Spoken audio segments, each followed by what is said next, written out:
Me llamo Miguel Robles. Fui miembro de la Policía Judicial de Córdoba. Me especialicé en la investigación de homicidios y con los años busqué esclarecer el asesinato de mi padre, el comisario José Elio Robles. Él murió en noviembre de 1975 en un confuso atentado atribuido a un comando guerrillero. Sin embargo, a medida que fui investigando, la historia oficial comenzó a caerse a pedazos. En mi búsqueda de la verdad, entrevisté a Charlie Moore, un detenido que pasó 6 años bajo custodia del D2, el órgano policial encargado de la represión ilegal en Córdoba. Logró escaparse y ahora vive en Inglaterra. A partir de su testimonio, empecé a reconstruir la historia de los principales centros clandestinos que funcionaron en Córdoba.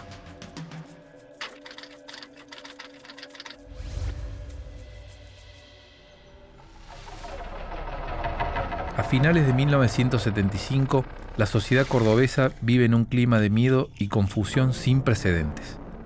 Grupos de militares y policías de civil con armas no reglamentarias siembran el terror en la provincia. Con total impunidad, realizan atentados y asesinatos que firman bajo el nombre Comando Libertadores de América. Por ese entonces, sus integrantes ponen en práctica una metodología que, con el tiempo, se convertirá en la más utilizada por el Estado terrorista, el secuestro seguido de desaparición. A raíz de esta nueva modalidad represiva, en noviembre, el general Luciano Benjamín Menéndez, jefe del Tercer Cuerpo de Ejército, ordena trasladar la prisión militar de Campo de la Ribera a la localidad de La Calera. El edificio comienza a utilizarse como un centro de detención y tortura.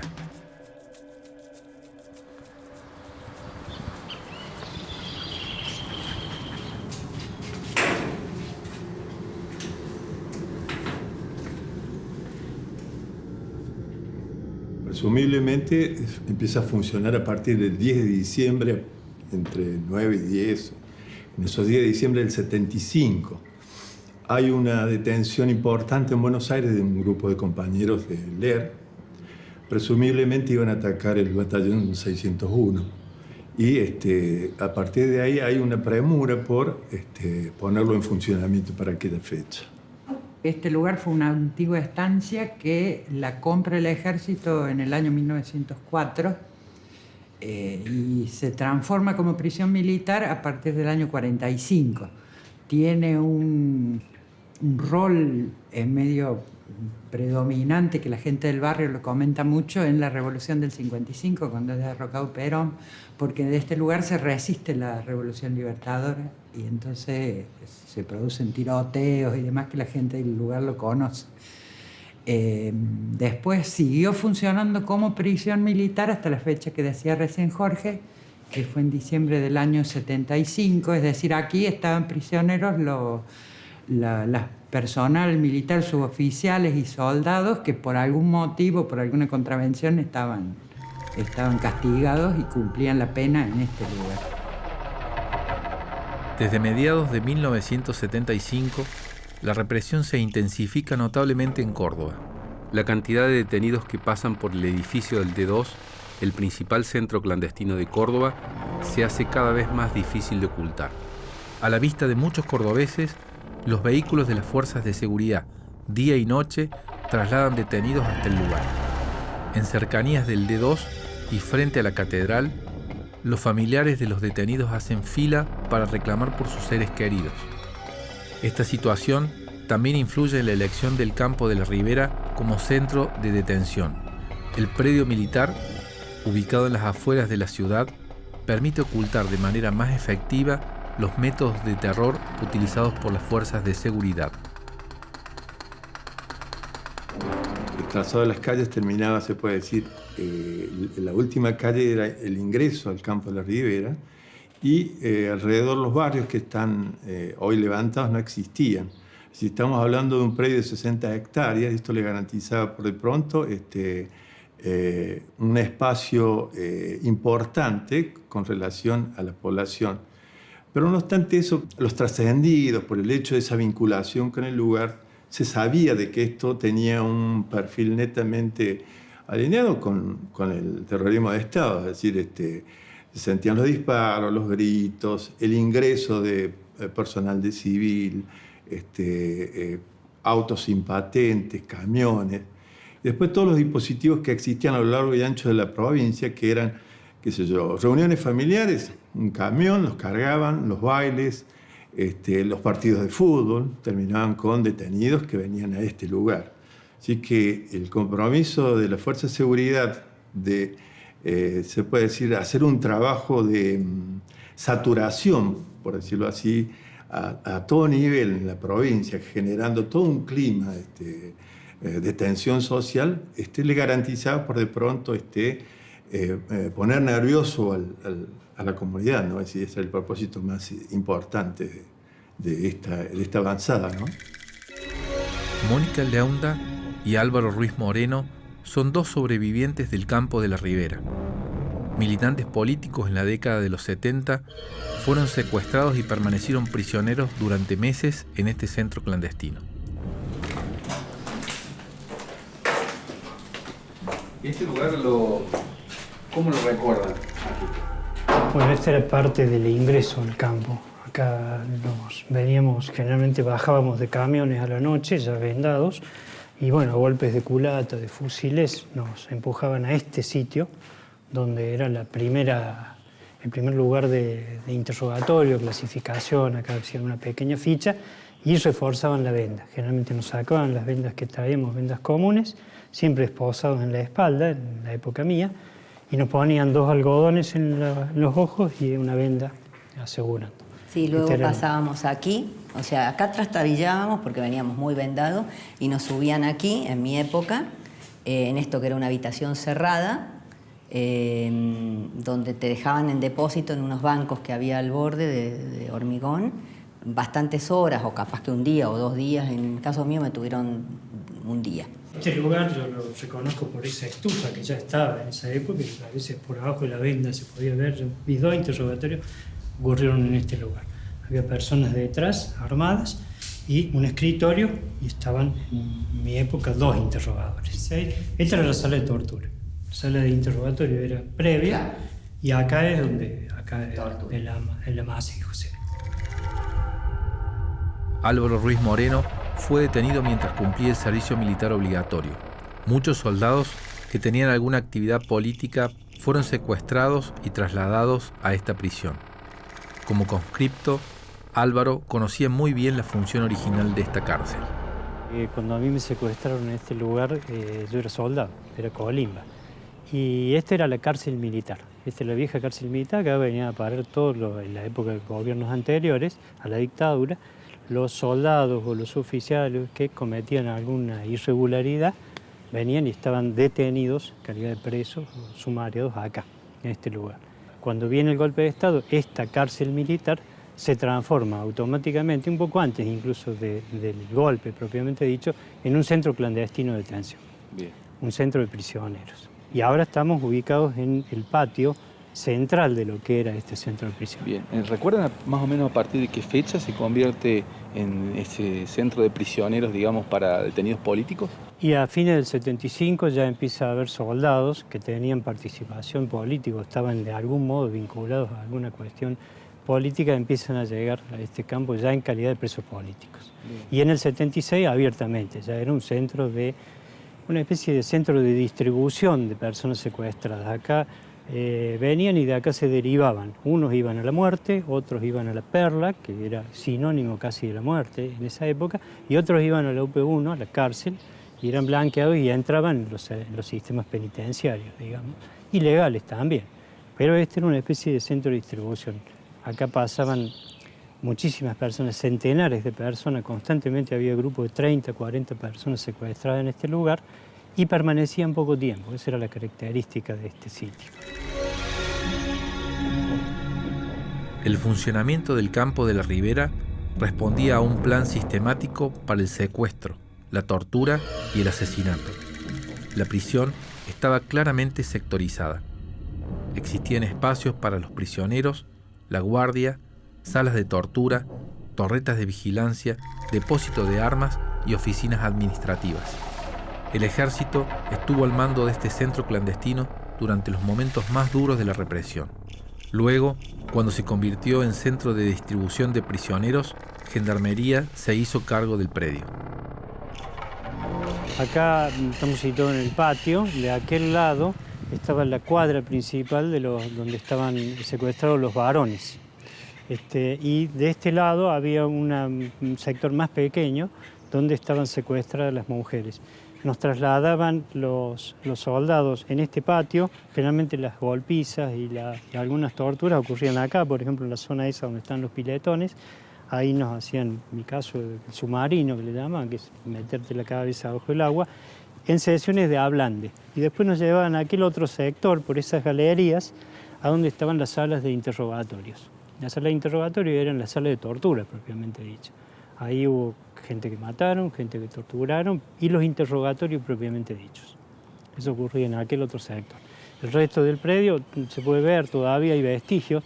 Está la torreta de la guardia, de lo que era la vieja cárcel, y el paredón desde donde los guardias observaban a los presos cuando nos sacaban al patio, por ejemplo, siempre vendados y esposados, y si alguno miraba por abajo y lo detectaban, silbaban y venían a golpearnos. Nosotros estábamos directamente en el suelo, nos sacaban una vez por día un baño y estábamos un minuto en el baño y lo que no se hacía todo en la cuadra. Por ahí nos arreglábamos con algunos tachitos a la noche. Allá estaban las mujeres, ahí estábamos nosotros. Cuando nos sacaban al patio siempre era para golpearnos, para pegarnos. Por ahí algunas veces, según la guardia, nos sacaban al patio a tomar algo de sol. Y bueno, ya los más antiguos, personas que pasó mucho tiempo, por el caso mío, que me pasé 6 meses acá, ya nos habíamos hecho más cancheros para poder ver por abajo de la venda y habíamos desarrollado muy bien el manejo del idioma de manos. Entonces, entre nosotros, cuando estábamos tirados en el suelo y nos veíamos por abajo de la venda, con un lenguaje de señas, que es una adaptación que han hecho los presos, podíamos comunicarnos entre nosotros y empezamos a tomar razón de dónde estábamos. Porque hay que ubicarse en el contexto histórico. En aquel momento, acá había gente que habían sacado de un hospital recién operado el corazón, el doctor Calabres, otro herido de bala que después murió. Había gente que era torturada en el patio, niños que fueron torturados delante de sus padres en este lugar en esa época. Y bueno, no sabíamos dónde estábamos, porque casi todos nos habían secuestrado en distintos lugares. Nos traían de noche y nos sacaban de noche, con los famosos traslados, que era una palabra temible.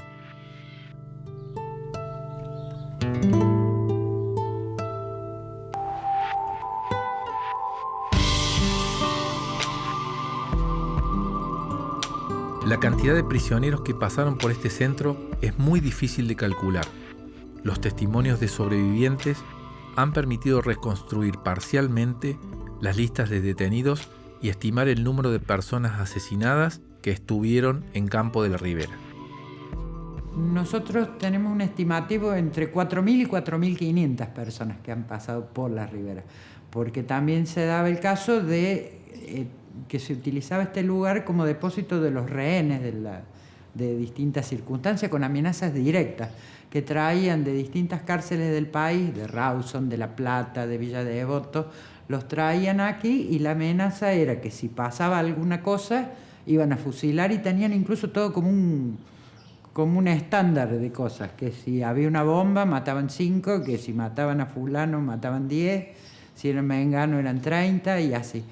En el año 76, fue mi época, la cuadra de varones siempre tenía grupos que oscilaban entre los 20 y los 40 varones, y el grupo de mujeres, la cuadra de mujeres, tenía entre 6 y 10, esa era más o menos la proporción, en forma permanente. En este centro clandestino se iban renovando constantemente los grupos. Por eso se habla de centenares y centenares de personas que pasaron mientras esto funcionó como centro clandestino. ¿Esa rotación era periódica, diaria, semanal? Sí, aproximadamente? Diariamente. ¿Tenía alguna organización?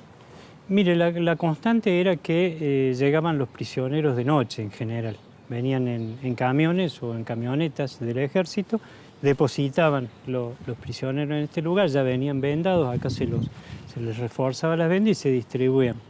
Y venía de todo, gente herida de bala, gente que habían levantado en la calle, militantes políticos, estudiantes, gremialistas, docentes, de todo. Acá venía de todo, era un centro de distribución.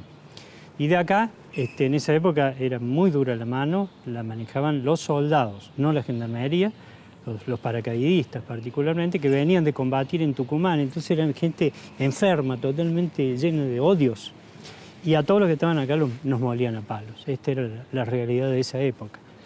Después, a fines del año, ya entra la gendarmería y cambia un poco la característica del lugar. Sigue siendo un centro de distribución, pero ya no era un centro de tortura tan duro como fue al principio. Acá nunca encontramos nosotros registros de ningún tipo de gente que haya estado, registros oficiales. Entonces lo vamos armando tipo rompecabezas con los testimonios de uno y de otro. Aproximadamente personas muertas después, no necesariamente todas aquí, muchas por ese mecanismo de ser llevadas luego a la Perla o traídas desde las cárceles hacia acá para ser torturadas en la Perla y luego muertas en enfrentamientos fraguados.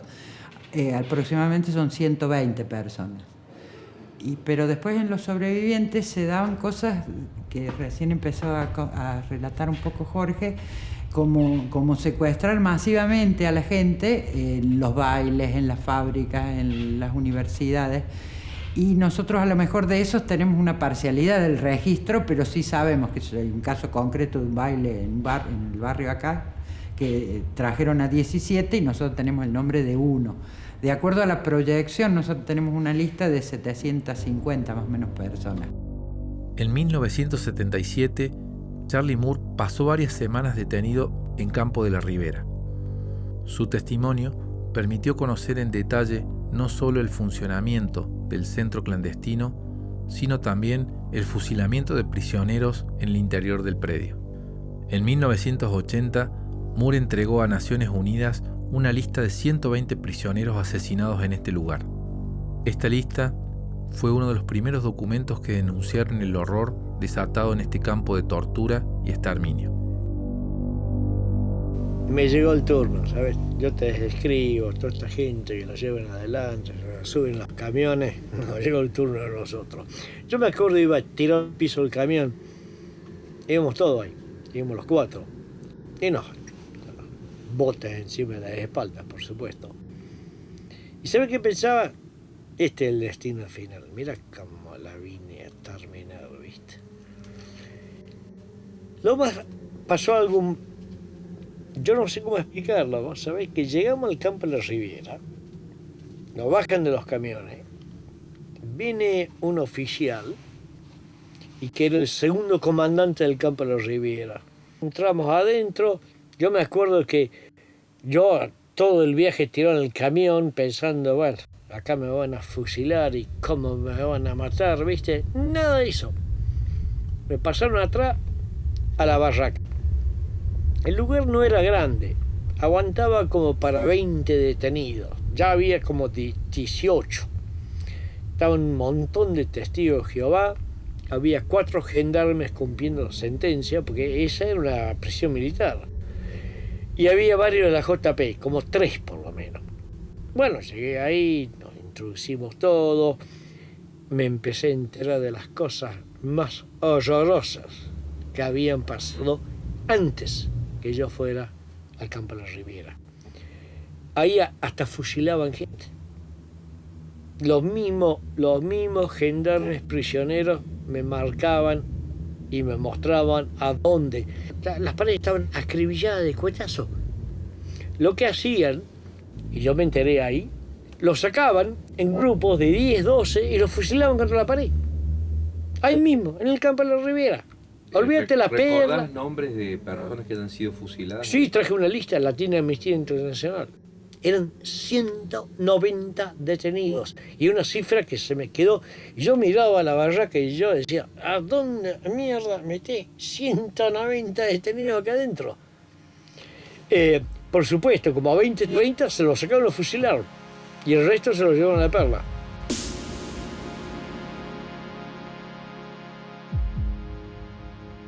El predio de Campo de la Ribera se encuentra a pocos metros del cementerio San Vicente. Aunque hasta ahora no se han encontrado pruebas para establecer una relación entre ellos, ambos lugares tienen en común una historia ligada al terrorismo de Estado. Los testimonios de trabajadores y vecinos de la zona permitieron establecer, a comienzos de la década de los 80, la existencia de fosas comunes en el cementerio.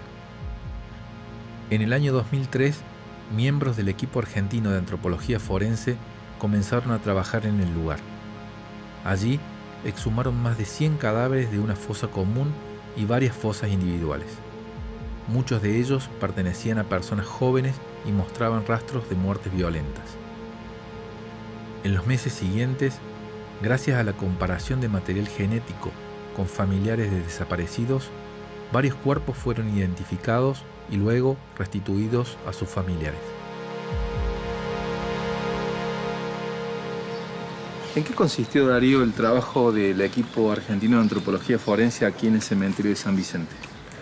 Bueno, primero en diciembre de 2002 hicimos exhumaciones en sepulturas individuales acá en el sector C y en el sector B. Y ahí, bueno, fue que como que conocimos el terreno y empezamos a planificar el trabajo que era la idea, era verificar la denuncia sobre la existencia de la fosa común. Sabíamos que en el año 84 la Justicia Federal había trabajado en este sitio, que se habían recuperado muchísimos restos, pero que no se habían preservado. Entonces había una incertidumbre sobre si quedaba algo de la fosa o no, pero era lo suficientemente significativo como para encararlo. Entonces armamos un equipo grande para lo que suelen ser nuestros proyectos. Y entonces empezamos a hacer una cosa ambiciosa, así, bueno, cómo encontramos, cómo buscamos y cómo excavamos una fosa común. Y contratamos tres peones, tres muchachos de acá del barrio. Teníamos un grupo de aproximadamente 5 estudiantes de la Universidad de Córdoba que eran nuestros ayudantes del Museo de Antropología, y éramos unas 7 personas, entre 2 de Santa Fe, 1 de Rosario y 4 de Buenos Aires, que nos instalamos a hacer este trabajo.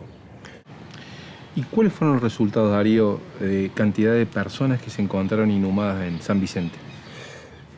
Personas exhumadas en San Vicente es un número cercano al de 200 personas, entre piso 1, piso 2, piso 3 del sector C, después el crematorio y después otro sitio que excavamos paralelo al muro que estaba en esos tiempos y que lo llamamos el Paraíso, porque estaba justamente al pie de un árbol del Paraíso, aproximadamente unos 200 cuerpos. Lo que hicimos fue armar un laboratorio permanente en el Instituto de Medicina Legal de Córdoba, que hasta hoy es nuestro lugar de trabajo, es nuestro laboratorio. En aquel tiempo, gracias a nuestros amigos, al doctor Dib y al doctor Quinteros, que estaba a cargo del Instituto de Medicina Legal, se nos asignó un espacio permanente para antropología forense en el Instituto de Medicina Legal de Córdoba. Y también en ese tiempo empezamos a trabajar con un laboratorio de análisis molecular que recuperaba información genética de estos cuerpos. Entonces hicimos una base de datos que consistía en tomar muestras de sangre de familiares de desaparecidos y de ese cotejo entre el ADN recuperado en los huesos y el ADN recuperado en muestras de sangre de familiares desaparecidos. Al día de hoy ya tenemos 17 identificados de la muestra que procede de San Vicente.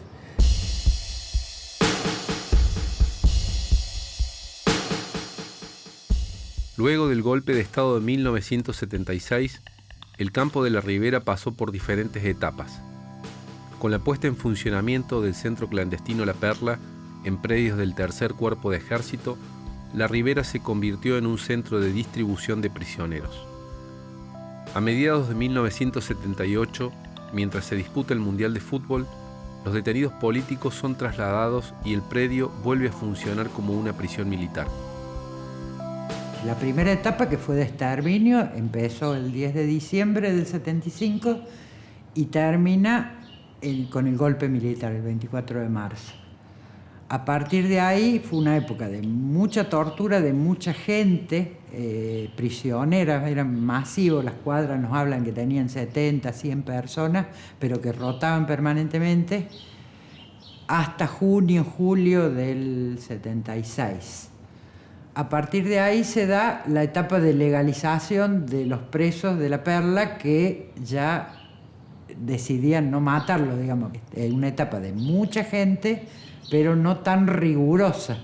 En una etapa que ya a los prisioneros los hacían caminar por el patio, que algún tipo de comunicación había entre ellos, que ya la OP3 no estaba presente todo el tiempo acá. Es Barreiro, Vergés, que son los que ellos hacían todos los traslados de gente y que venían expresamente a interrogar y torturar, ya no era tan asidua su presencia. Sigue esa etapa así de mucha gente, pero un poco más leve el trato, hasta el 77, los primeros días del 77. Y a partir de ahí ya son grupos residuales, le llamaban ellos, porque el grueso de las organizaciones, Montoneros, ERP, el PO, ya las habían exterminado. Entonces empezaron a atacar a grupos más que para ellos no representaban tanto peligro, pero que también necesitaban exterminar de la sociedad para que nadie se opusiera a sus planes. Entonces empieza a venir gente del PCT, del Partido Comunista, de otros grupos menores. Y así sigue hasta el 78. A mediados del 78 se desocupa como campo y vuelve a ser prisión militar. Hasta el año 86, que deciden, no sabemos por qué, desocupar la prisión militar y abandonan el predio directamente. En 1986, en plena democracia, los militares se retiran del campo de la Ribera y por más de una década el edificio es utilizado como escuela. Luego de varios años de lucha, los organismos de derechos humanos logran recuperar el predio como museo de la memoria.